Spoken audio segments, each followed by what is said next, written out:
ABC's Wide World of Sports.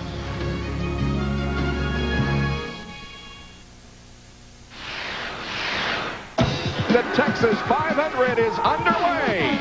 Oh, look at HORNISH. Look out. Look got in the wall. Look at the competition. That's fourth on back. Oh, my God. This is phenomenal. Whoa, oh, they're going to go 3 wide. You can't drive like that. I mean, I'd get underneath them and they just chop you off. Sharp moved me 3 lanes up in the way into the gray. I had no place to go. I had 2 choices, hit the wall or go high. It was wild, I tell you. Look at this, 3 abreast. Oh, this isn't going to work. Yes, it did. And Ray takes the lead, and Cheever had to get out of the throttle once again. That is lunacy. That is absolute irresponsible lunacy. When was the last time you saw Indy-style race cars going through a corner 3 abreast at 215 miles an hour for the lead? And make it. Oh, look at that. Well, the race will end under caution, but Scott Sharp takes one of the most incredible and exciting races in IRL history. Eddie Cheever Jr., a week ago at Texas, you were the most vocal critic of some of the tactics employed by drivers. Have you changed your opinion in any way? Isn't that American flag a beautiful sight when it comes down? Yeah, we're racing. I hope that the changes the IRL made will stick. That needs to be seen. I don't know. They will now regulate the race from the officials. If you make a mistake, they'll black flag you. A year ago, you gave Infinity its first and only win right here at the 1 Mile Pikes Peak Raceway. What is it going to take for you to make it a two-peat? To beat the 9 guys ahead of me. But I think we have it. Vince? It sounds so simple, but we know that will not be the case, particularly with the 2 drivers up front. It's going to be a battle. Greg Ray starts from the pole for the 4th straight time at this particular racetrack, and Greg has won this race twice before. What will it take to win here a 3rd time, Greg? Well, I wish I knew the answer to that right now. It's going to be a tough race day today. It's very hot. Track temperature is going to be up around 150 degrees. So, you know, I think good pit stops. We have a good race car, and I think it's not going to be the car that's the quickest, but the car that makes the least amount of mistakes. Greg Ray starts from the pole, and then on the outside of row 1, it's Scott Sharp. What a terrific duel we saw between Sharp and Greg Ray last weekend at Texas. You can't run that way again here this weekend, but can you get too wide in the corners? Oh, yeah, you can definitely get too wide. You're going to have to get too wide to get through traffic sometimes, and this becomes a real slick place for sure. You just got to pick your moments. We got to make sure that we're there come those last 50 laps. It's getting awful hot. How about the track and what that does to change the surface? Well, we had a little bit of taste of that yesterday afternoon. You know, the track rose up to about 130, 140 degrees, and you know, we're all going to have to deal with it. We haven't done 70 or 80 laps straight on that kind of temperature, but it's be who guessed the best. Scott Sharp looking to make it 2 in a row after the win last week at Texas. ABC Sports welcomes you live to Pikes Peak International Raceway near Fountain, Colorado for the Radisson Indy 200. Stop number 6 on the 2001 Indy Racing League schedule. Hi, everyone. I'm Bob Jenkins, and happy Father's Day. Well, that excitement of Texas is behind us. Things are a lot different here this weekend. First of all, the track is shorter. The turns aren't banked nearly as much. We're a mile above sea level. And Larry Rice, it's hotter and windier than it was last Saturday night. It sure is. And all those things are going to be big factors. You're going to have to put on a different aero package. You're going to have to get a lot of downforce, huge rear wings, huge front wings. You're also going to have to change the engine. Because of the elevation, they don't make as much horsepower. So you have to change it so you get more horsepower on the bottom end so you can get off the corners. And finally, you have to really make sure, because of the weather, you get lots of downforce in these cars, because in this heat, the best handling car is going to win this race. Jack, you mentioned that Eddie Cheever in his Infinity won here last year, but another Infinity almost won. And Bob, that driver was Robbie Buell, back with the Infinity Power Plant and Team Purex Racing yet again. Robbie, the track conditions so hot, so slick. How much downforce has your team put into this car today? Well, you're right. That's really a tough question in terms of what's the right package. I mean, yesterday morning we ran and the car was really good. A couple hours later, just with the heat and the temperature, we had a totally different car. And we ran at 10 o'clock this morning, and now the race is at 2 o'clock. So it's a little different deal. But yeah, we've got more downforce in here to counter the heat and just the air density, and we'll just see where the balance of the car is and tweak it with each pit stop.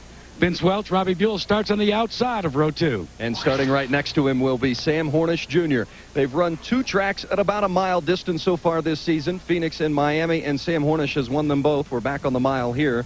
What's the secret to winning?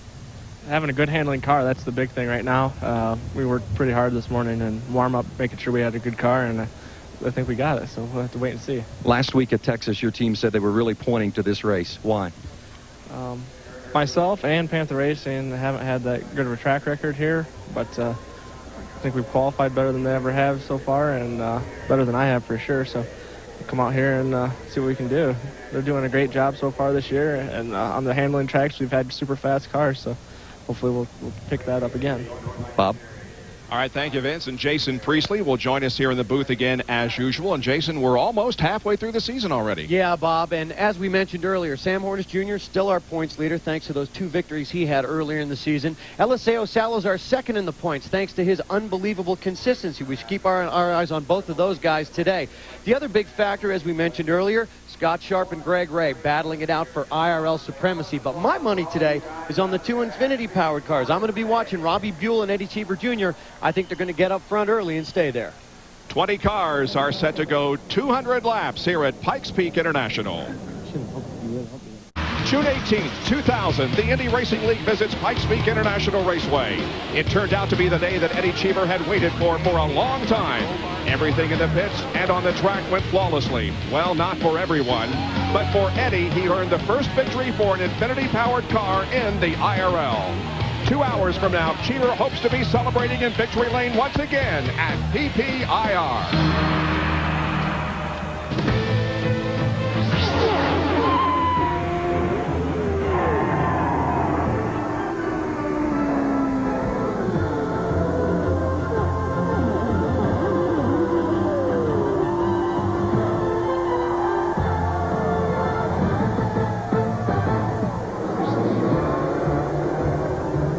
The cars now begin to roll away from pit lane, and in just a few moments we'll get the green flag and the race will be underway. Here's the starting lineup. Greg Ray is 4th consecutive pole, and Scott Sharp, the winner last week at Texas, on the front row. Second row, Sam Hornish, the points leader, and Robbie Buell.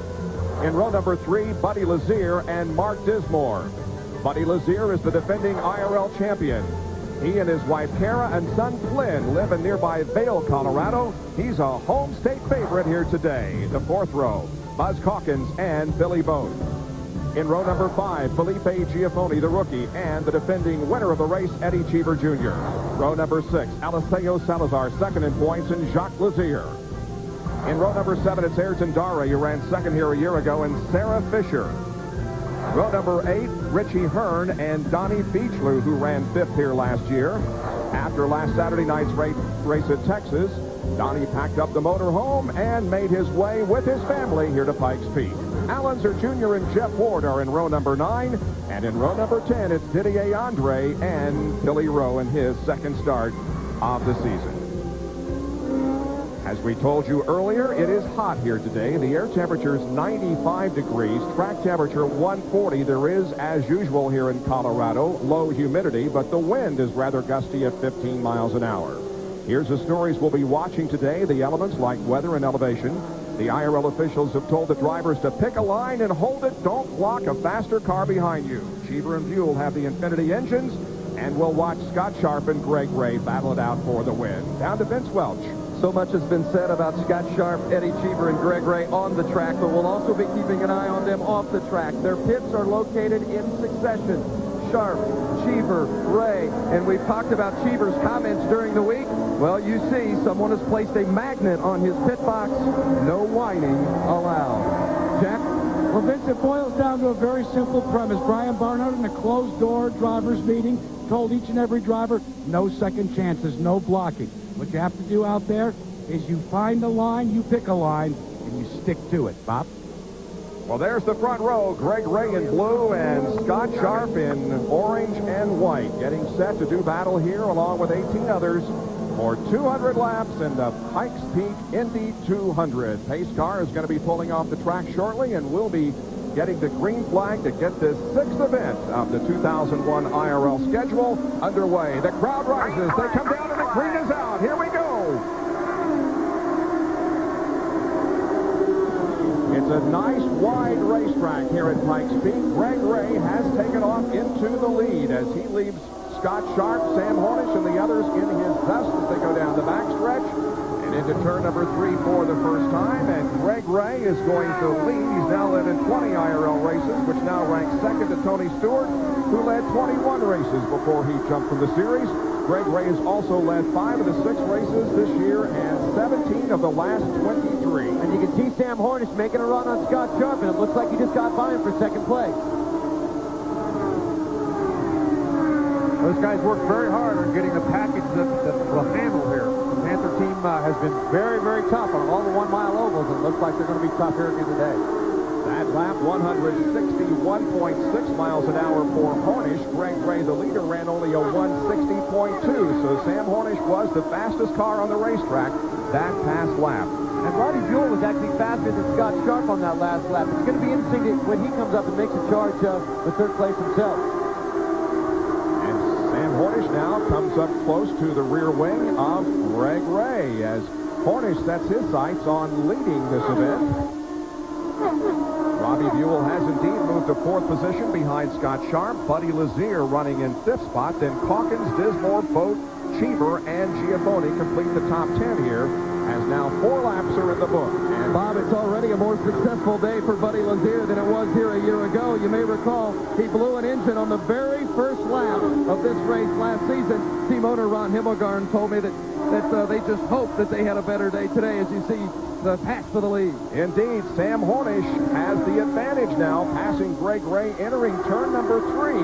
And Hornish, who of course won the first 2 races this year, as Scott Sharp now comes down to battle Greg Ray for 2nd position. Hornish, who won the first 2 races, has been a little bit off the pace. He may be ready to reassert himself as we now see a battle for that position, that 2nd spot. That's Robbie Buell just went around Scott Sharp.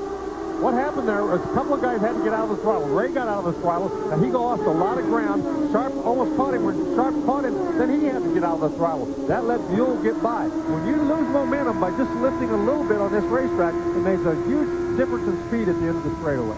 On board with Buddy Lazier, who's running back in the 5th position. Up ahead is Scott Sharp, also Buell, Ray, and the leader of the race, Hornish. We're checking the speeds here at the line, and it would appear that Sam Hornish is still the fastest car on the racetrack. Indeed, Buell is 3rd quickest, and look who's 2nd. Way back in the pack is Jeff Ward, who's running in 14th spot right now, but the 2nd fastest car on the racetrack with a lap that last time of 161.9.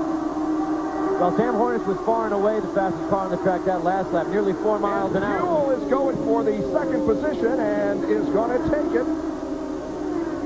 Wow, a good battle for 2nd there as Greg Ray and Robbie Buell went at it, but Buell came away with 2nd. And now we go on board with Scott Sharp once again. You're going to hear him lift right in the middle of the corner. They put ready in your mirrors, looking inside. Clear behind you. That's Buddy Lazier, who just went around Scott Sharp. And so Sam Hornish lengthens his lead now to almost 4 seconds over Robbie Buell, with Scott Sharp, Greg Ray, and Buddy Lazier running in the top 5, and Lazier now beginning to assert himself a little bit. Sam Hornish has led 5 of the last 6 races this year, has now become the 16th different driver to lead here at Pikes Peak International.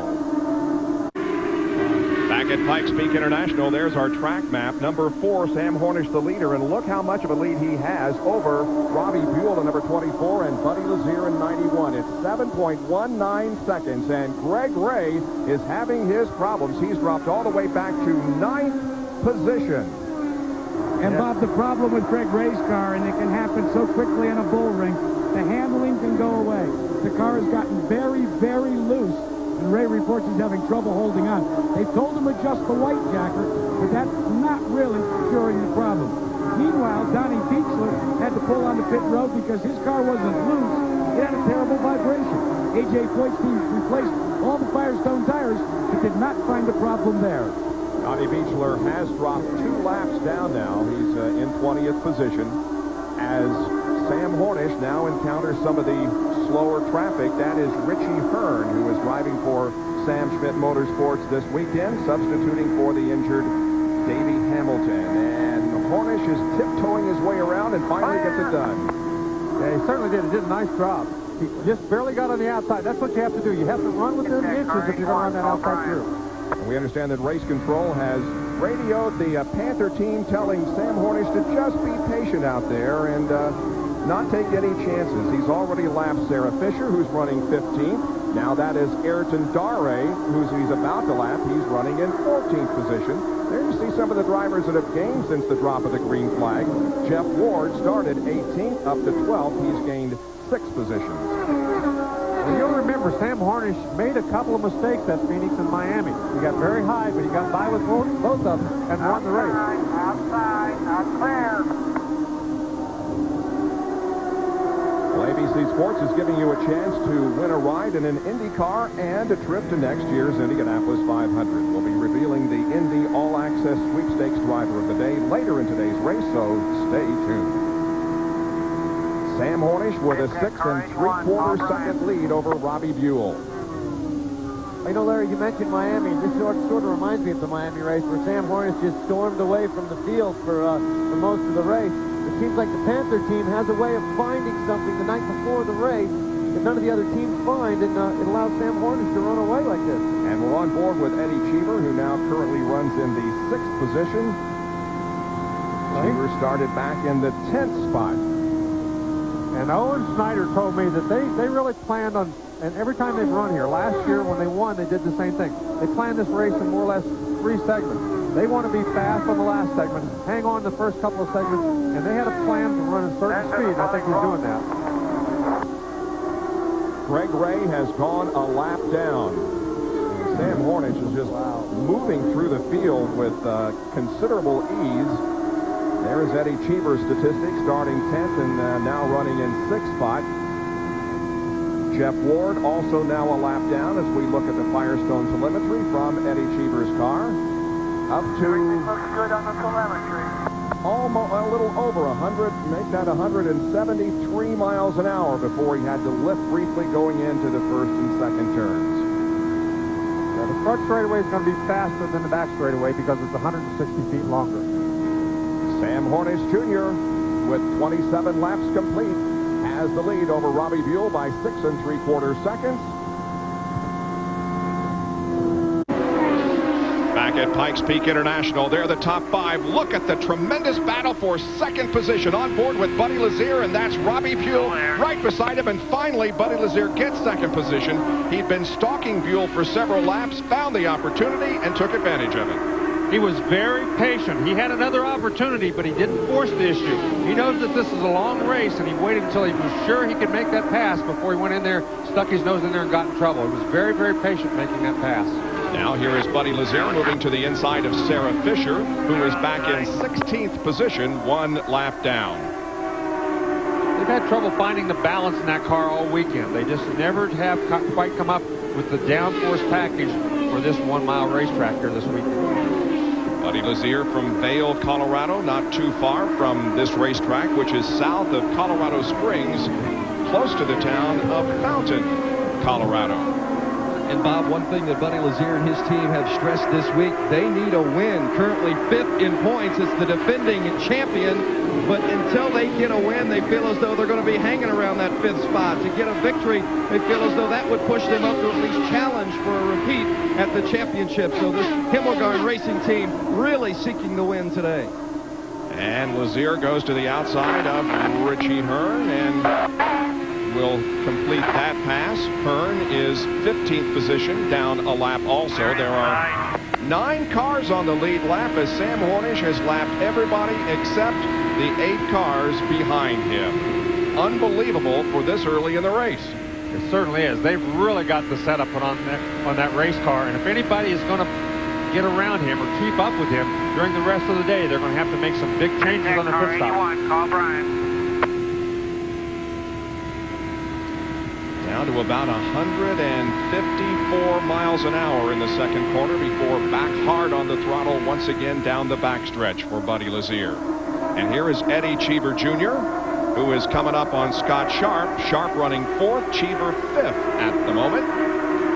And again, Cheever has been one of those guys that hasn't been in a hurry to get to the front. As long as he's running his pace, the pace that they picked out, and you saw right there the track temperature. Post the 81, post the 81. The track temperature is 142. I was just trying to listen to the radio there, but the track temperature is 142.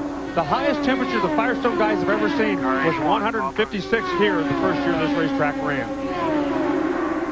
And race control is black flagging the 81 car of Billy Rowe because of the speed that he is running. He's running 133.6 miles an hour compared to the 150s for most everybody else. Well, think there's something new on TV this summer? When You Don't Know Jack. It's a good game show that's gone bad. Don't miss the special 1-hour premiere of You Don't Know Jack, Wednesday, 8 o'clock, 7 Central, here on ABC. I thought that was the Indy Racing Today that was a good game show gone bad. I'm looking forward to that. That should be fun. Jackarute, are you going to be watching that show? Look at this. Cheever just makes the pass on Scott Sharp. Got by him going down through that corner, and Sharp just basically let him go once he saw him down there. So move Cheever now up into 4th position, about 20 seconds behind the leader. Well, if you're just joining us, we welcome you to Pikes Peak International Raceway, the Indy Racing League in action here on the Pikes Peak Indy 200. 44 laps have been completed. Sam Hornish Jr. has a huge lead. He took over the lead on lap number 5 and has just driven away from everybody so far. We're averaging over 161 miles an hour. Buddy Lazier is second, followed by Robbie Buell, then Cheever, and then Sharp. Now the Infinities, Buell and Cheever, are currently running 3rd and 4th. Infinity won here for the first and only time last year. Most of these teams plan a 2 pit stop strategy. If they can make it to lap 70, they'll pit around lap 70, 75 because of tires more than fuel, and then try to make it 2 pit stops and split it up evenly and make the other one around 140. Harry, that's one of the things that's been an improvement this year for the Indy Racing League. The fuel mapping for both the Infinity and the Oldsmobile Aurora power plants allow these teams to really feel secure in making this a 2-stop race. When the first race was held here, there was a big question mark about that. Not anymore. All right, let's update our stories now. The elements, well, we do have a rather stiff breeze, high temperature, both air temperature and on the racetrack. As far as holding your line, we've seen some pretty courteous driving out there so far. The Infinity engines, as I mentioned, 3rd and 4th. And right now, Greg Ray has fallen back to 12th position. He's a lap down. And Scott Sharp is in 6th. And guys, Jacques Lazier, this car right here just went to, I can't see it on the teleprompter, but he just went around Scott Sharp on the outside, which was an impressive pass. And Jacques Lazier has come to 5th. He started in 13th. He's up to 5th. He said he needed a really impressive run to keep his sponsor, Classmates, on board. Well, he's having a great one so far.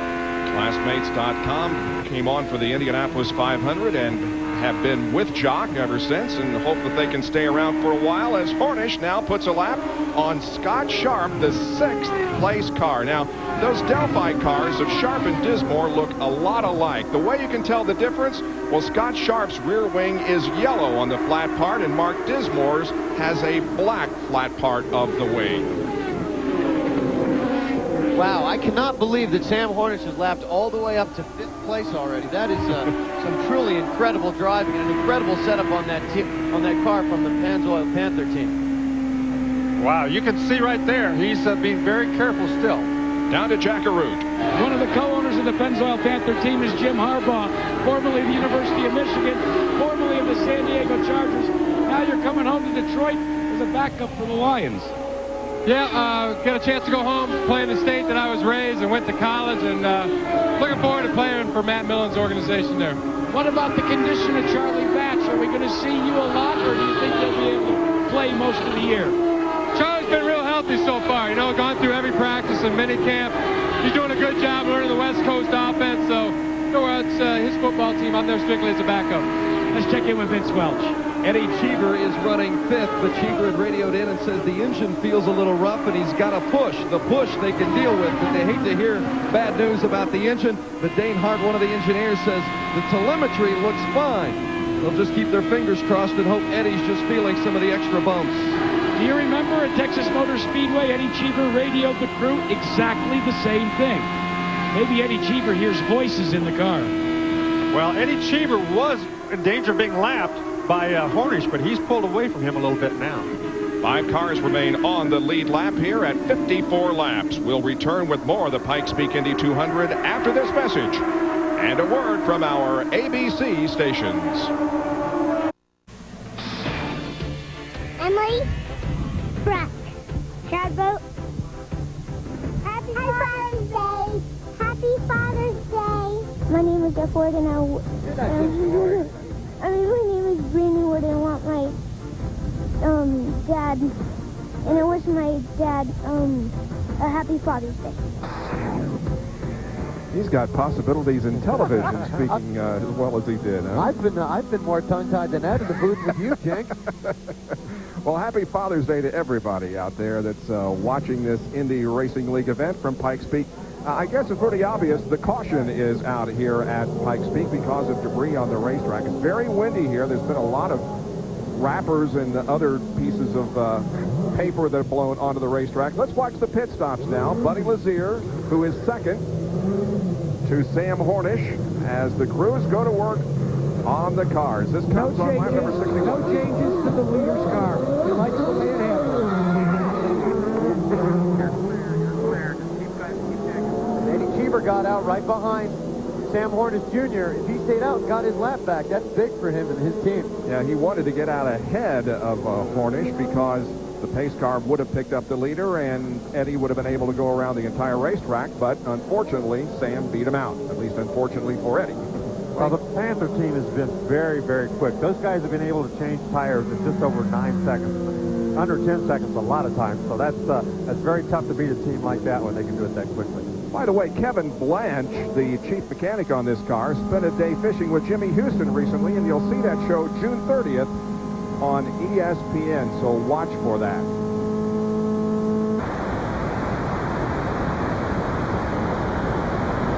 Why is that? Well, it's because of Shige Hattori, who had a couple of problems. This was his second wreck of the day yesterday, and it came during his qualifying run. He had crashed earlier, and then during qualifying had that contact with the wall. Now, he was released from the hospital, but has not been cleared to drive. Jack? Bob, you may wonder, where did Sam Hornish and the Pennzoil Panther team get all the speed that they're exhibiting today? Throughout practice and in qualifying, they really weren't all that strong. The man behind me, Kevin Blanche, spent all last night going back through his documentation. He read the readouts, and he made some decisions this morning in the last practice session. I asked Kevin, what did you do to the car? He smiled and he said, I don't want everybody to know, but let's just say we made some major, major changes. Vince Welch, I think people would love to torture this guy behind me and find out exactly what those changes were. Well, they made some pretty significant changes on the Buddy LAZER car as well. It's been a common theme up and down the pit lane. Downforce, more downforce. The track is very slick, so when Buddy LAZER came in running second, changed the tires, added the fuel, and put in some wing, trying to get that race car to stick to the track a little better through the corners.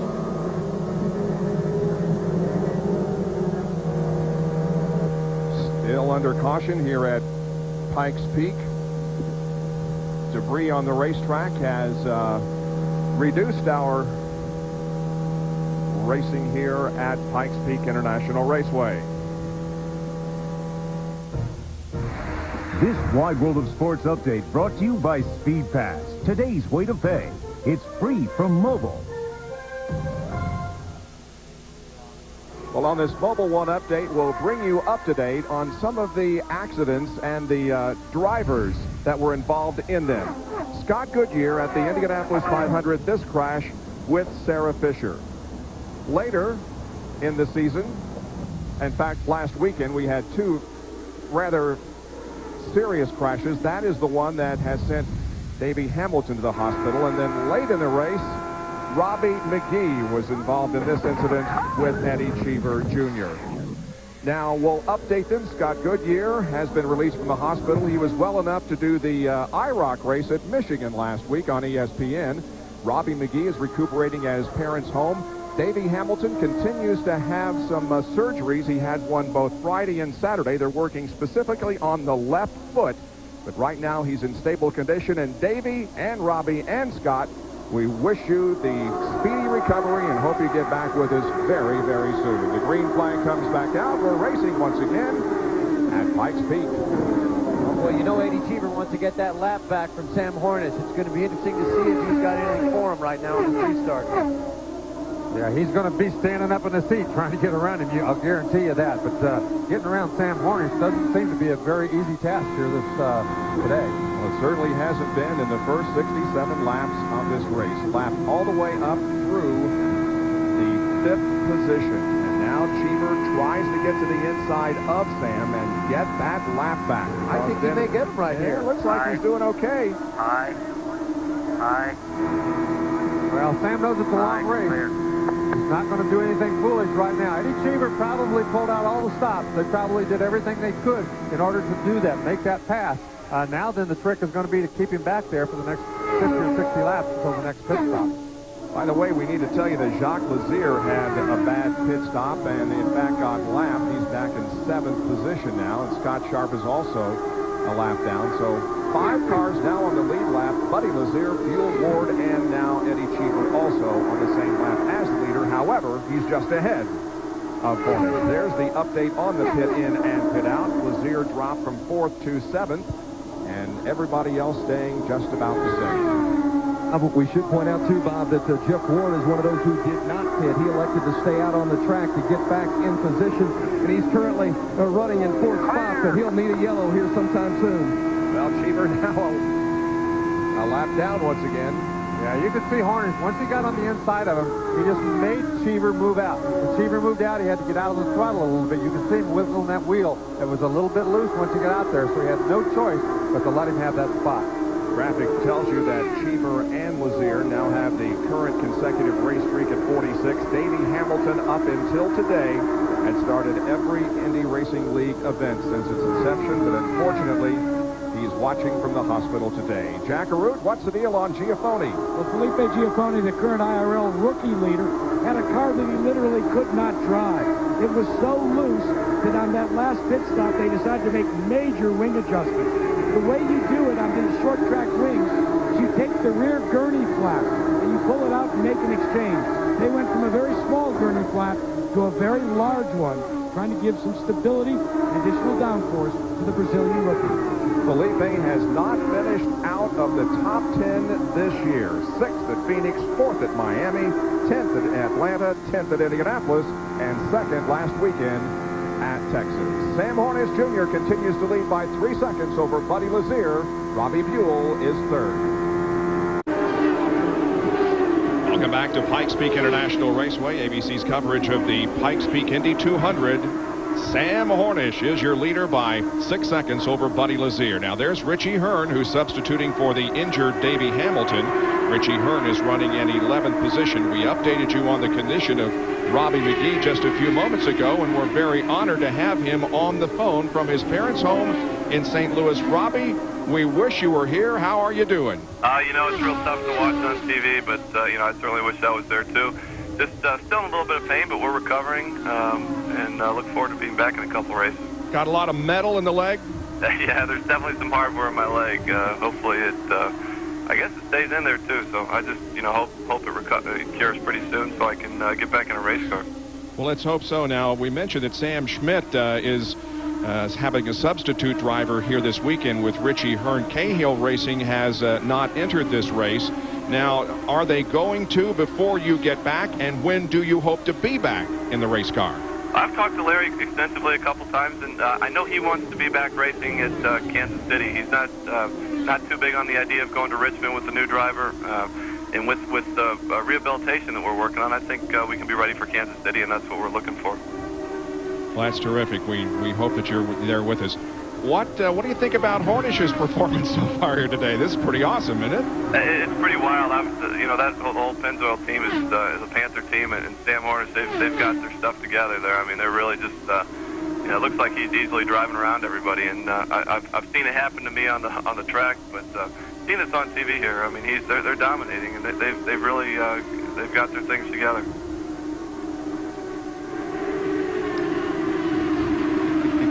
Robbie, thanks for joining us on the phone, and again, we wish you a speedy recovery and hope to see you by at least Kansas City. Okay, thanks a lot, guys. Thank you, Robbie. Robbie McGee from his parents' home in St. Louis.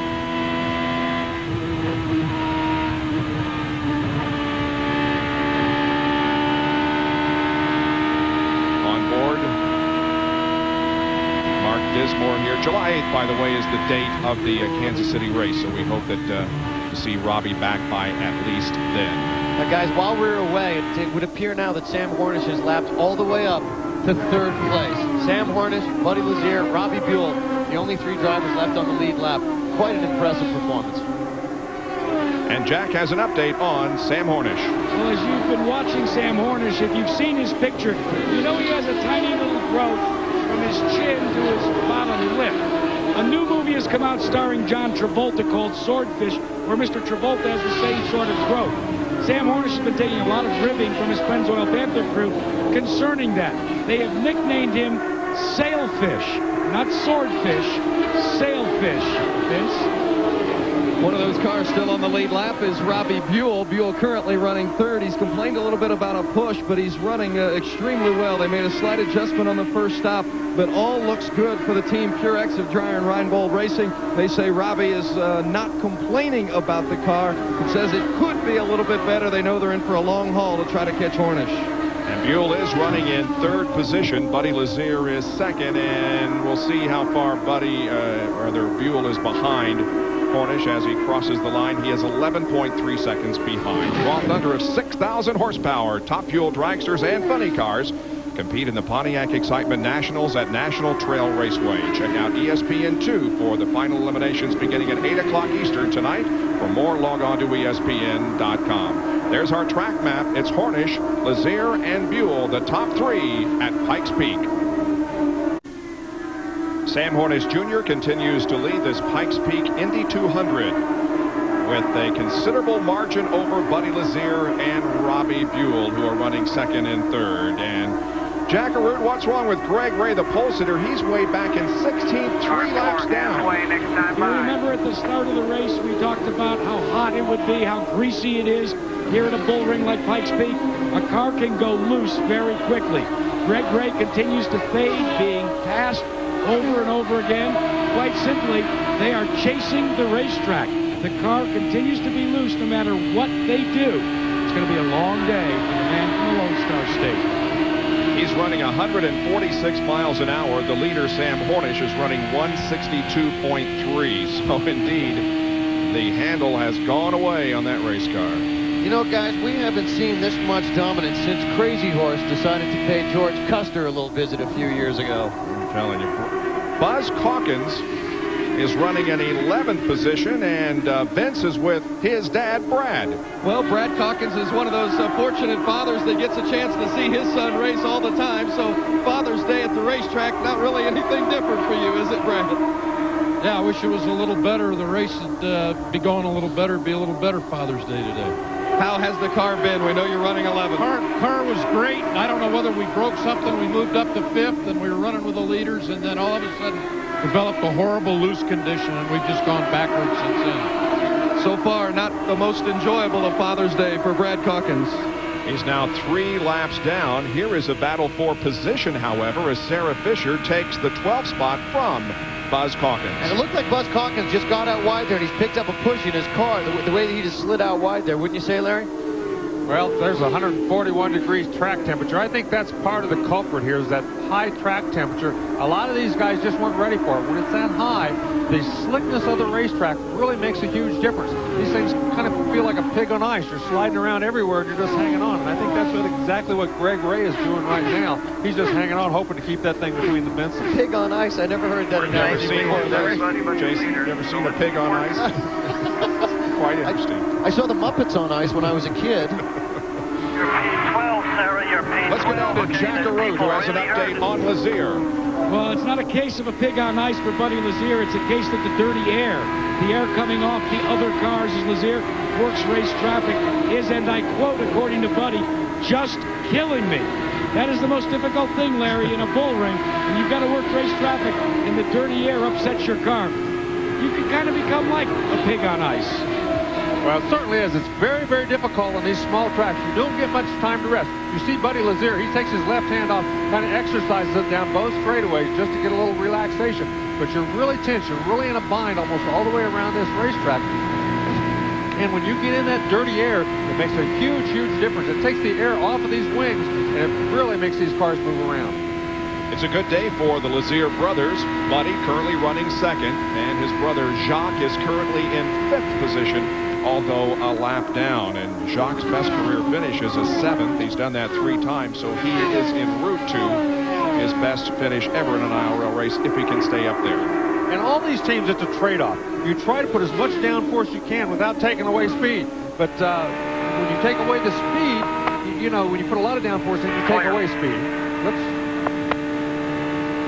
Scott Sharp, we understand, got way out of the groove, up into the great part of the racetrack. And what he has to be careful of, once he gets that high, you get marbles on your tires. If you don't get those off, it can be really scary for a lap or two. It looks like, though, he's back up to speed. Guys, I was just talking with Robert Perez, his crew chief, about his race car today, and he said, we really don't have that bad of a race car. He said, Hornish is just so good. We really can't run with him right now, so hopefully they can either make up some spots in the pits down the road or maybe take advantage of some bad luck on Hornish's side. But if not, it's probably not going to be a challenge for the Sharp crew today.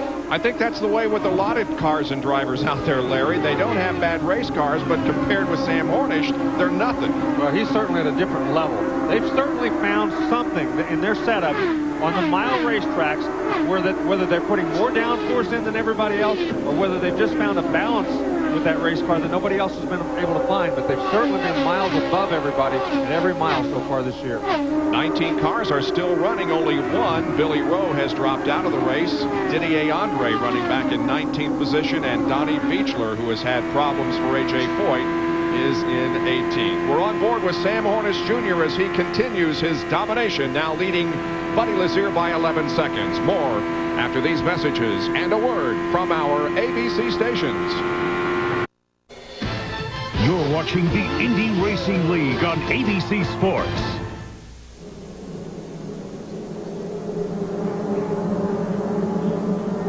Cheever has brought out the yellow, some spray coming out the back of his car. His team had just realized on the telemetry just before we saw some problems with Cheever that they have a coil that's gone bad and they're running on 7 cylinders, Bob. And that does bring out the caution, and it brings everybody to pit road. We'll watch the pit stops once again with Sam Hornish pitted down here toward pit out, and Buddy LAZER not too far behind him. And Bob, this pit stop, there will be no changes. That's how good this car is. Sam Hornish will make his final stop of the afternoon in 9.4 seconds. He races with one of the Gallus cars. He was told, just let him go. That was Al Unser Jr. who tried to get his lap back and apparently beat Hornish off pit road. So if that is the case, the pace car picks up the leader, and Al Unser Jr. will be allowed to get one of his 3 laps back. It's the Pikes Peak Indy 200 from Pikes Peak International Raceway. We have completed 118 laps, and we have had only 2 leaders. Greg Ray led the first 4 laps, but then Sam Hornish Jr. took over, and he has flat dominated this thing, lapping all but Buddy LAZER running second, and Robbie Buell running in 3rd position. Billy Boat is now shown as another car on the lead lap in 4th, and the only car out of the competition is Billy Rowe. 2 cautions, both of those for debris. And that's a strategy that Billy Boat is pulling. We'll talk about in a second. Next up is Richmond, Virginia at the 3/4 mile. That's going to be fun on Saturday night, June 30th. Then we go to Kansas City on July 8th. Nashville, a brand new racetrack, on July 21st. Season continues with our second visit to Kentucky Speedway in Sparta on August the 12th. The 26th of that month, we go to St. Louis for the first time for the Indy Racing League. Then a brand new racetrack in Joliet, Illinois on September 2nd. And we wrap up the season with a return visit to where we saw the incredible action last Saturday night, Texas Motor Speedway near Fort Worth on September the 16th. Here's Kevin Blanche as he reassumes his position in the Panther pit. You can see that not much changed. Cheever did lose 1 position, dropping from 4th to 5th, and Jacques LAZER went from 5th to 6th position. And those were both because Billy Boat stayed out. He did not make a pit stop. He can run. Billy Boat can probably run another 30 laps or so before he has to make a pit stop for fuel. So he's hoping that somewhere in that next 30 laps there will be a yellow. Down to Vince Welch. Buddy LAZER came in for a stop. They put in some wing and they changed the tire pressure. He was real good on the first run, not good in the middle run, so they put the car back to the setup in which it had the first time around. Now, here's something to keep in mind. They say that LAZER's car, they believe, is better than HORNISH's at the end of the run, but Sam's car is so much better at the beginning of the run. He's gaining so much more track position. Doesn't make up for the better car at the end of the run. So JACKARUTE, Sam HORNISH looking pretty good right now. Even the LAZER camp is counting him as a leader. Well, let's check in with Kevin Blanche. Kevin, you wouldn't tell me what you did to the car. It was a radical change. People really want to know. Nah, I can't lay in on that, Jack. It's up. You know, we've come to Pikes Peak and we've struggled every time we've been here. And Sammy promised he'd lap the field for us, so we're going to see what happens. So the Pennzoil Panther car is running really good right now. I mean, we made a call this morning and it seems to be working pretty good right now. You know, one of the things about this Pennzoil Panther team is they are not afraid, Larry Rice, to go radical at the last minute. Well, and they were pretty mediocre all day yesterday. They didn't really run that good. So sometimes when you have to make a big change, it's always scary, though, to do that, because if you make a big change and it's wrong, you can go backwards like Greg Ray did just as fast as you go forwards. Did Kevin Blanche say it's running fairly good right now or something like that? Right. Jeez. We've been talking about how he might lap the field. If he did, it would be the third time in history that a leader has finished on the lap by himself. That happened in 1997 at Texas when Arie Luyendyk finished a lap ahead of Billy Boat. And it happened in 1999 also at Texas when Mark Dismore was on the lap ahead of Davey Hamilton. Now the pace car pulls off the racetrack and we get set for a restart. Green flag waves.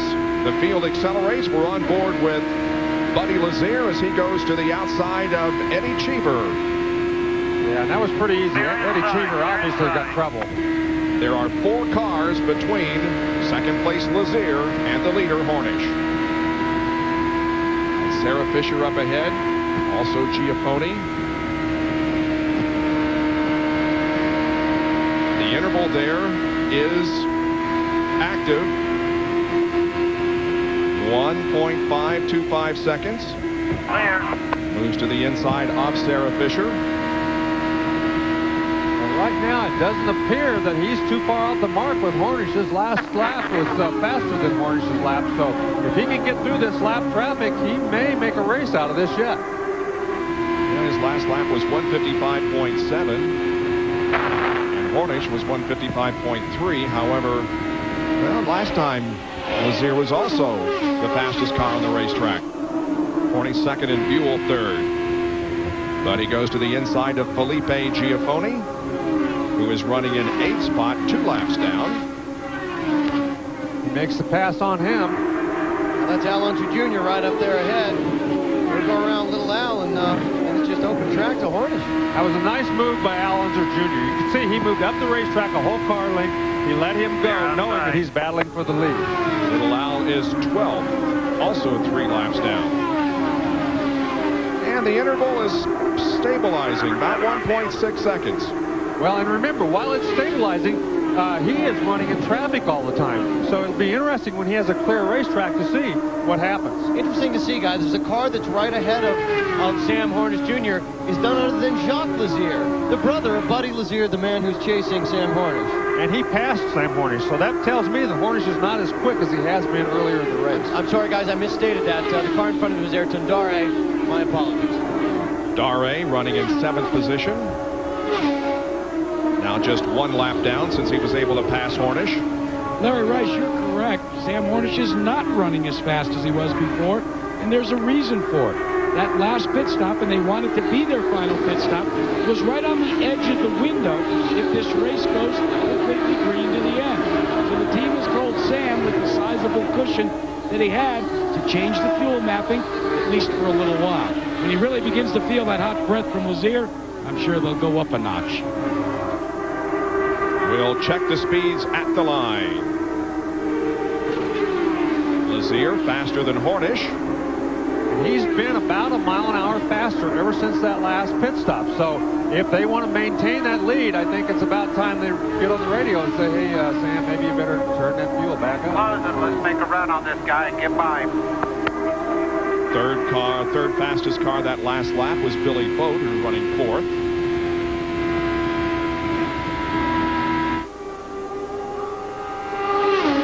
And the interval is really shrinking now. Let's see if Hornish is able to. Yes, he does pass Ayrton Darray, but so does Buddy Lazier. And so we have, finally today, a battle up front. Well, it'll be interesting to see. Remember, Lazier says in traffic, his car doesn't work as well. Well, he's been in traffic pretty much this whole segment, and he's gotten through them fairly quickly. There were 4 or 5 lap cars between he and Hornish. Now then, all he has is Hornish in front of him. So he's going to have to work on him pretty hard, though. He's fast. Sam Hornish, if he stays out front, has a chance at breaking the all-time record of most laps led in a race. Tony Stewart led 193 laps here in 1997. Right now, Sam has led 130. All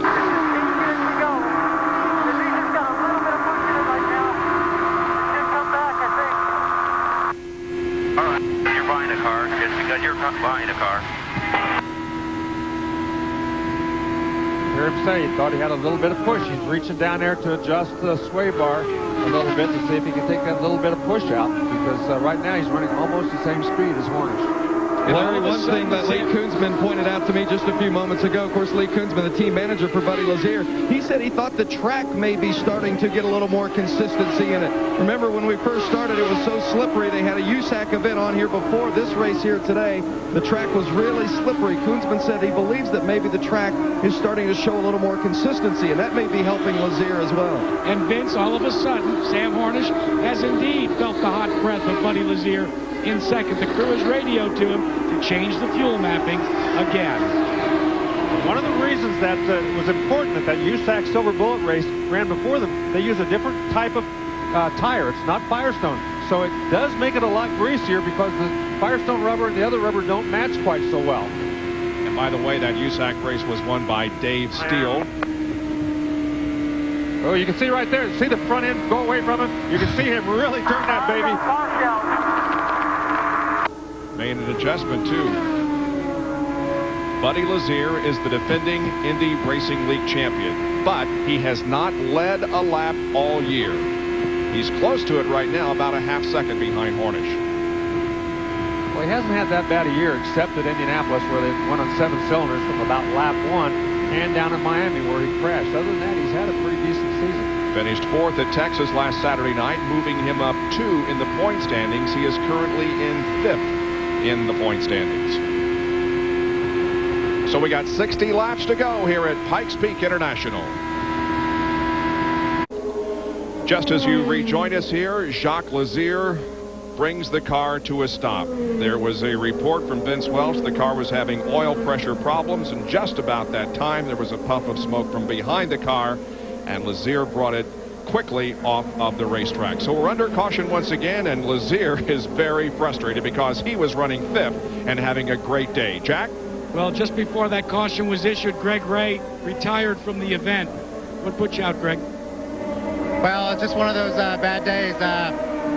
You know, Team Menard worked really hard this weekend, but our setup here this year is quite a bit different than we've had before. And you know, we could hustle the thing in qualifying, and we never really had a chance to do any super long runs. And in the race, I mean, you know, we thought the car would go to a push, and the car was just diabolical out there. Unfortunately, it was loose from the get-go, and everything we did just made it worse. And I had a hard time just, you know, keeping the car gathered up by myself. So in traffic, I mean, it was just hard to stay out of everybody's way. And at the end of the day, you know, we were so far down in points, being 7 laps down. We didn't want the same thing to happen to somebody else that happened to me last weekend, so we didn't want to be a factor in that. We'll get our stuff straight. We'll come back. We'll see you at Richmond. Thanks. Let's check in with Vince Welch. Driver who had a shorter day than he would have liked is Billy Rowe. Billy, what happened? Well, we knew we had a short fuse when we came. We lost oil pressure. We had a lot of miles on the motor when we started, and it just sort of went away. So we're going to just regroup and try to go to Kansas and like the Happy Father's Day, Dad. Billy Rowe, shorter day than he would have liked. He'll look for him in Kansas. Well, this was the view from Scott Sharp's onboard camera. Mark Dismore. Jacques Lazier's engine let go just ahead of Mark, and Jacques is walking back to the pit area. Back in a moment. This Wide World of Sports update brought to you by Speed Pass. Today's way to pay. It's free from mobile. In this Mobile One update, we'll bring you up to date on some of the other racing activity in the U.S. here today. We told you that Dave Steele won a USAC race here earlier today. Yesterday, the Super Modifieds ran here at Pikes Peak, and Troy Rogier was the winner, beating Kenny Hamilton, Davy's father. Now, also today at Detroit, in a race that you saw just before hours here on ABC, Elio Castro Neves wins over Franchitti, Moreno, Michael Andretti, and Christian Fittipaldi. The NASCAR Winston Cup Series at Pocono today, and Ricky Rudd visits victory lane for the first time in a long time with Jeff Gordon second, then Dale Jarrett, Sterling Marlin, and Mark Martin. Now, during the pit stops that we had during this caution, watch Billy Boat roll away from the pits, and unfortunately, you're going to see him run over the air hose, and that means a drive-through penalty when they go green. Now we go down to Vince Welch. A double dose of Father's Day for Bob Lazier with his sons Jacques and Buddy running in the race. Buddy currently second, and what a great day for Jacques just before it ended there. No question about it. Jacques had a great day going. He was running the same speeds with Buddy and the leader for quite a while. He just got that right. He's only had 3 opportunities with it. And, you know, the group is not meshed together yet, and they're having a little problems, but he's doing a wonderful job. How about Buddy? Would that be a perfect Father's Day gift for you to win today? Absolutely a perfect Father's Day gift. You know, it looks like he's kind of holding off a little bit and taking his time, as only Buddy knows how to do. Yes, it would be. Buddy is overdue with the bad luck he had at Indy. I'd like to see him have some good luck here. We'll keep our eye on it and see if he can pull it through. Bob Lazier, a race driver himself, ran at Indianapolis in 1981, starting 13th and finishing 19th. Green flag comes back out, and we are back up to speed now as the flag will fly at the end of lap 155. Sam Hornish Jr. leads, but Buddy Lazier stays right with him. Now, these two did not pit on that last time out, so they're obviously going to make it to the end on the tires they have. Both Buell and Boat did pit, so they've got fresher tires. We'll see if the tires after 70 or 80 laps get that much worse. If so, Buell might have a chance to get up front. Track temperature remains at 142 degrees here at Pikes Peak. It's been a beautiful weekend, though, albeit very warm and windy yesterday. Oh, here is Lazier, and he may take the lead from Hornish, and does, entering turn 3.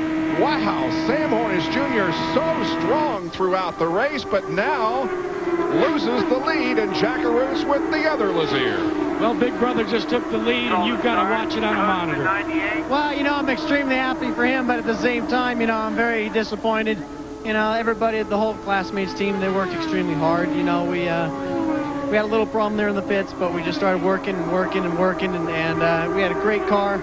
What does it mean to you, Jacques, to finally get the nod and be back in the Indy Racing League as part of Team Extreme? Well, I mean, it means everything to me. I mean, it's, you know, the whole time I've wanted a home. I wanted a place where I could stay and just, you know, get comfortable, work with the team. You know, we just show that every single time we come out here, the progress just keeps growing and growing. And, you know, all the credit goes to the guys here. They work extremely hard every day, every session, and we just keep getting faster and faster, you know.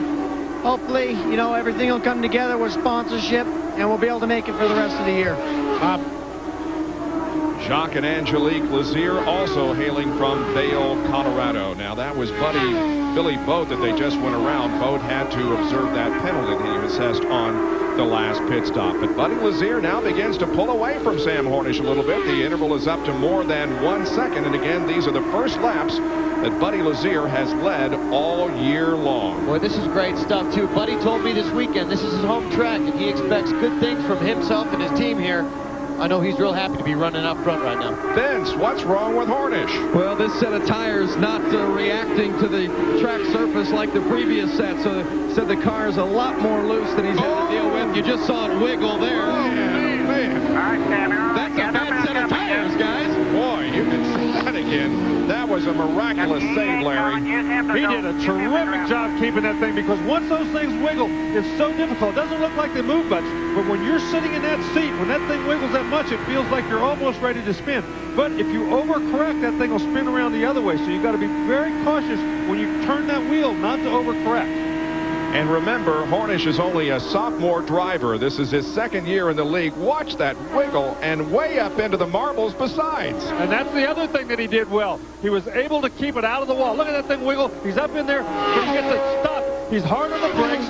He gets it stopped good enough that he doesn't get in the fence. Watch this.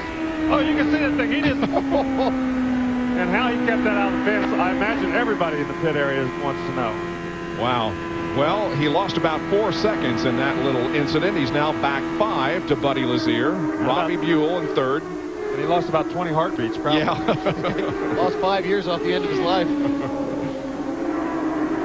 Billy Boat remains in 4th position, but only 3 cars on the lead lap right now as Ron Himmelgarn watches his driver, Buddy Lazier, out front. And that is Boat just ahead. Running in 2, and he is 6 seconds behind you. You doing? Well, this is exactly the way they planned it. I'm not sure that when Hornish took off as quickly as he did, he really thought they were going to be able to pull this off. But I know that Dennis LaFava and the whole crew have worked very hard. They were here very early on Friday. They got everything done, and they even left early and said, hey, I think we're ready. Well, obviously they were. Lazier's best finish here came in 1999 when he came home in 4th position a year ago. As we documented earlier, he was out very, very early, finishing in 26th position when the engine went away. Well, we update the stories once again. The temperature is just about the same as it was at the drop of the green flag. We've seen some courteous driving so far. The Infinity's currently running 3rd and 5th, although Eddie Cheever Jr. is only on 7 cylinders. And the front row has not been a factor, as Greg Ray is already out of the race in 18th spot, and Scott Sharp, who started outside row number 1, is currently in 8th, 2 laps down. You notice that Buddy Lazier, he does something almost every straightaway. He shifted gears that last time down there, as you saw him reach down with his right hand. Now then going down almost every straightaway right there. You can see that he takes his hand off and stretches his hand. He relaxes his hand a little bit, just so that he can, his hand doesn't cramp up, because you're always in a bind with that left hand. 31 laps to go in this Indy Racing League event here at Pikes Peak International. He shifted gears again. What happens when he got in traffic, he shifted gears, and when he got out in the clear again, he put it back where it was to begin with. If you play the numbers, Buddy Lazier started 5th today. He won the Indy 500 in 96 from the 5th starting position. He won at Charlotte in 97, starting in 5th position. He also won Phoenix last year from 26th, and Kentucky after starting in 7th position. But the 5th starting position has been lucky for Buddy Lazier. And there is Sam Hornish Sr. watching his son running 2nd. You know, yesterday, Bob, during our qualifying show, I was down in the pits and I was talking to Buddy's wife, Cara, and she told me she was very happy when he qualified 5th, because she looked me right in the eye and she said, we always win when he starts 5th. Well, it's a 6-second advantage for Buddy Lazier over Sam Hornish, and about a 12.5-second lead over Buell. More of the Pikes Peak Indy 200 after this message and a word from our ABC stations. The Pikes Peak 200. This ABC Sports presentation brought to you by Oldsmobile and your local Oldsmobile dealers. Pennzoil, protection under the toughest driving conditions. And John Deere, nothing runs like a deer. 20 laps to go at Pikes Peak International Raceway. We're on board with Sarah Fisher, who's having a rather good day. She's running in 11th position, and she's trying to catch Al Unser Jr., who is just up ahead in 10th position. They're the top 5 with now less than 20 laps to go. We've had 3 leaders. Sam Hornish has led 152 laps. Buddy Lazier has been up front for 25 and still is. And the first 4 laps of the race were led by Greg Ray. Average speed 141.4 miles an hour. The 6th race of the 2001 Indy Racing League campaign here at Pikes Peak. Buddy Lazier currently the leader. There is Sarah Fisher as she tries to catch Al Unser Jr. for 10th position. Richie Hearn is running 9th. And we do have 3 cars that are out of the race. Jacques Lazier, Ray, Andre, and a 4th car now, Billy Rowe. And let's talk with Didier Andre. Jack? A disappointment for you, Didier. What put you out? Yeah, we were running pretty well. I had a very good car for the race, and I get the throttle pedal broke, so I had to pit. I had this problem since the beginning of the race, and I tried to play with it, but it was impossible, so I had to stop and try to fix it.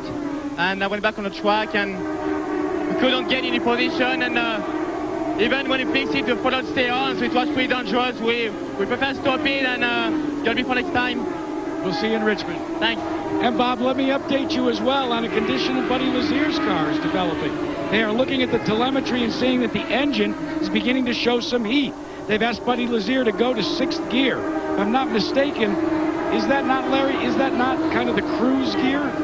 That is exactly the cruise gear, and I don't think he wants to get in it too much because Robbie Buell is on the move. He's 6 miles an hour faster than either one of the two guys in front of him, and he has caught Sam Hornish here in the last few laps like he was, sitting still. Remember, he came in, and we mentioned because he might have fresher tires as the run went longer, he might be better than either one of the first two guys.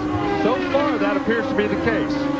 This is the battle for second position. Sam Hornish and Robbie Buell will check their speeds at the line and see who's the fastest of the three. Well, Buell is faster than Hornish, but Lazier is better than either one of them.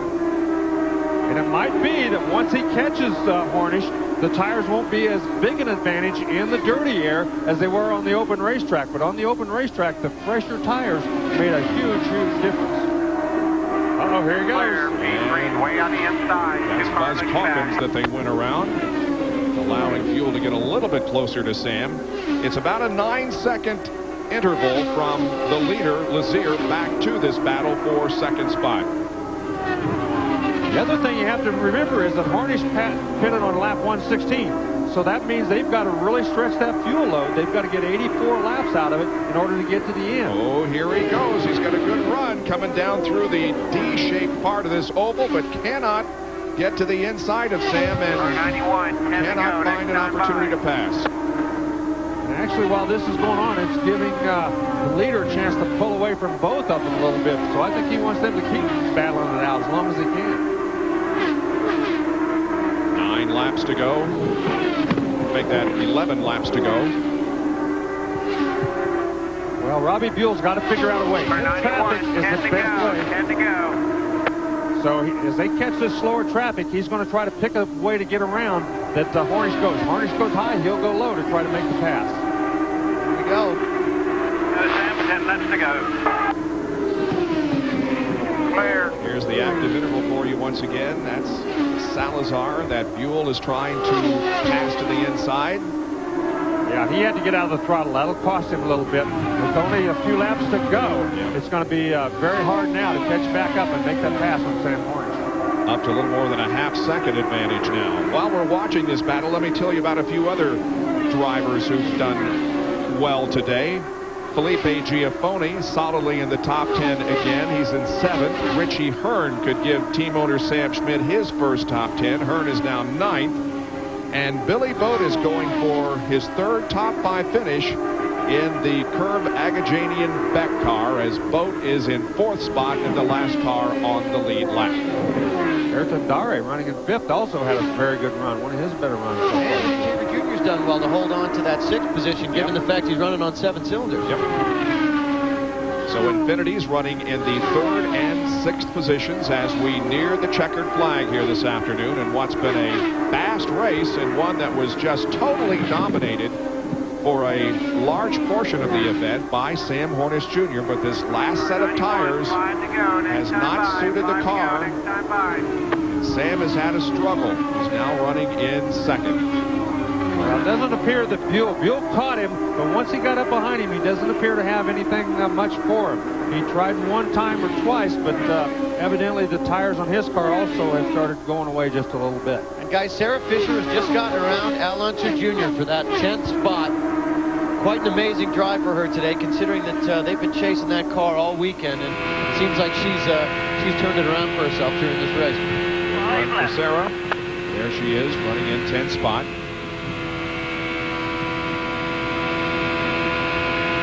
Well, she's not a quitter. You know, she's been out there fresh, and they ran a lot of laps trying to get that thing dialed in, and she's really been doing well. And remember, she had a problem during qualifying yesterday that forced her to only have 1 lap. Well, the whole team dived in there and fixed it really, they only got one lap, and they almost didn't get to qualify at all, but they started 15th instead of dead last. Well, there are now less than 4 laps to go as LAZER crosses the stripe and completes lap number 197, 3 to go. His advantage over Sam Hornish Jr. and Robbie Buell. We'll check it as they hit the line. It is 9.1 seconds. So a nice lead for Buddy LAZER here in the closing stages of this race, and in a popular victory it will be, because again, LAZER is one of the home state favorites hailing from Vail. And I know his dad's going to be real proud of Buddy and how his brother Jacques raced today. I'd also like to say a quick hello and a happy Father's Day to my father, Lauren, who's watching in Vancouver, British Columbia today. Happy Father's Day, Dad. Now remember, JACKARUTE told us earlier that LAZER's car got faster on the longer runs. That's proven to be the case in this long run, and he just keeps pulling away from these guys. The white flag is out. One more lap to go for Buddy LAZER. He takes it down the backstretch for the final time. Turn 3. And here is Buddy LAZER rounding turns 3 and 4. Buddy LAZER heads for the checkered flag and takes his 5th career Indy Racing League victory. Thank you, guys. Second place goes to Sam Hornish by a few car lengths over Robbie Buell. And there is Bob LAZER, who can celebrate along with Buddy's wife Kara a victory here this afternoon. Give a call to Greg Beck. Brought Billy Boat home in 4th because of his strategy, really, when they didn't pit that one time and got their lead back on the lead lap. Well, looks like Buddy likes starting 5th. They want you to take an extra lap. Let's go down to Vince Welch. Bob, we were just talking a few minutes ago about how good a Father's Day it would be to see Buddy cross victory lane, cross into victory lane, and he's done it. He's done it for sure. It was great, absolutely wonderful. Okay, and the whole family is here, minus our daughter Wendy. She had a horse problem, but it is a very nice day. And as we mentioned in the earlier one, hey, and this is his second father right here. And how about Ron Himmelgarn? Ron, you told me earlier today we need a win to get back in the championship hunt. We really do. I mean, Tyboy Coors Light car is just fantastic. It ran good all day, and last year we finished last. This year we come back and win. I mean, what a fantastic Father's Day, huh? I know it's a good day for you, too. Congratulations, Ron. And the Himmelgarn team celebrating today back in the championship hunt. And Buddy has taken a victory lap, and he's unfastened the belts, and he's enjoying every minute of this trip around the track in which he is being saluted by the fans. It's his first win since that incredible last to first victory at Phoenix in March of last year. There are the top 10. Buell gets a top 5 finish. The last top 5 he had was at Las Vegas in April of last year. And there are 11 through 20 as Al Unser Jr. was put back in the 11th position late in the race by Sarah Fisher. Sweet redemption today for Buddy LAZER. Blew his engine on the first lap of last year's race. This year he's the victor. He is, and he's still making his way toward victory lane and still saluting the crowd. Victory lane is going to be right here at the start-finish line. And this crowd that's gathered here, they are on their feet and they're screaming and cheering for the Vail, Colorado native, Buddy LAZER. He's taking his car four-wheeling. Having a little bit of difficulty moving through that grass to victory lane, but he's decided to just shut it off and allow the crew to push it up to victory lane. Congratulations, Buddy LAZER. Well done. Hard-earned victory today by the whole Himmelgarn team, and well done. Well, you can tell he's very happy. It's been a while since he's been in victory lane. They've had some tough luck this year in some of the races, and they were due for a victory, though. This team is a very good team, as they proved last year. And they had very quietly, they had things in line here today. Buddy led the final 44 laps of this race, and he has now moved up a position in the point standings to 4th. He's out of the car, and the victory begins for, victory celebration, I should say, begins for Buddy LAZER. Talked about you had to be the best handling car at the end of the race. That's exactly what they did. Lap 116, they made their final adjustments, and when it all came down, his race car was just a little bit better than Sam Hornish's was for the last 50 laps. Here's JACKARUTE. Well, Buddy LAZER has finally taken the helmet off. How big a monkey just got taken off your back, buddy? Oh, huge. It's just huge. I mean, this is my home track. I couldn't believe it. I didn't want to let myself believe it there at the end. Real gusty, hard to hang on to the car, but just an awesome day for me. So much patience for the Tybo Coors Light crew and you behind the wheel. Car wasn't very good in dirty air, but you stayed with it. Well, it was good enough. I mean, it was really good. My engineer did an awesome job. I had the best car out there today, you know, and Coors is one of our main sponsors. I'd like to thank Tybo and Coors. This is our backyard, and what a great place to do it. I just can't believe it. It's Father's Day. What do you want to say to your son, Flynn, and what do you want to say to your father, Bob? You're going to college, and Dad, thank you. That's what happens when you take the lion's share of $1 million purse. Buddy, the first win of the season for this team, the first laps led for this team. What's ahead for the second half of the season for this Hemmelgarn operation? Well, you know, who knows? We've got a great crew here, and I couldn't be prouder of them. You know, we've had a lot of difficulties this season, yet we're only 5th in points. So my team just keeps digging. I couldn't be prouder of them. We just keep digging, and there's still quite a long seasons ahead of us. So congratulations. Thank you. Let's check in with Vince Welch. Podium for the second straight week, and that is Sam Hornish Jr. Boy, it looked like you had such a dominating car early in the race, but kind of went away from you there at the end. Yeah, the first 2 stops, we had an awesome car, could go anywhere we wanted to. I think we just got an off set of tires that wasn't the same and made the car pretty loose, but you know, the Pennzoil Panther guys did an awesome job in the pits. We had a great car out there, and just let it slip through our hands. But you know, lucky to bring the car home and be in the top 2, and we gained a lot of points today. You are lucky to bring it home because you had one heck of a save out there. Tell us about that one. Yeah, the car was just, I went into the corner and the car kind of stepped out a little bit, and I thought it was over, but somehow managed to keep it going straight and not knock anything off the car. So pretty happy to have that going for us. He's still in charge of the points race, looking for a championship for the Pennzoil Panther team. Sam Hornish, second today.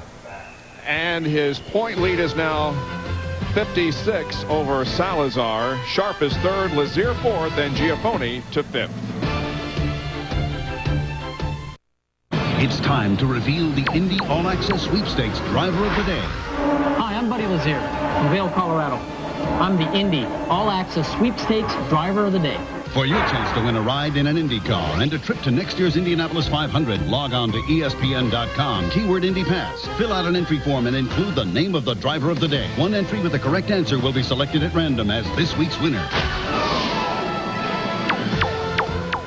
And third place finisher, Team Purex driver.